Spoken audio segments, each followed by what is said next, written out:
Recipe. আমটাকে ছাড়িয়ে paste করে নেব। আমগুলোকে মিক্সির জারে নিয়ে নিয়েছি। নিয়ে নেব 50 গ্রামের মতো চিনি, একসঙ্গে পেস্ট করে নেব। আমের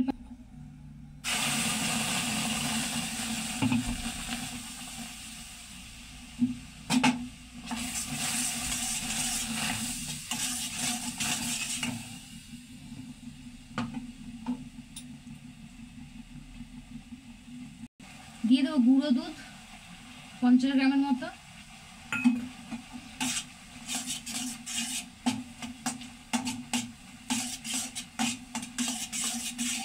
আর উষ্ণ গরম দুধে আমি সুজি ভিজিয়ে রেখেছিলাম 25 গ্রামের মতো, ওটা দিয়ে দেবো।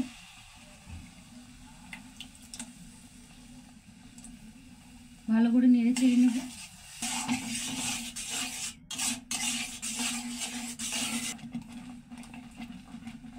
দিয়ে দেবো এলাচ পাউডার। নাড়িয়ে চাড়িয়ে শুকিয়ে নিয়েছি। এবার গুল্লাগুলো বানিয়ে নেব, মিষ্টিগুলো বানিয়ে নেব। হাতের মধ্যে একটু তেল বা ঘি ব্রাশ করে নিয়ে এটা মন্ড নিয়ে এভাবে গোল্লা পাকিয়ে নেব। সবগুলো এভাবে বানিয়ে নেব। কড়াই বসিয়ে দিয়েছি, 250 গ্রামের মতো দুধ দিয়ে দেবো।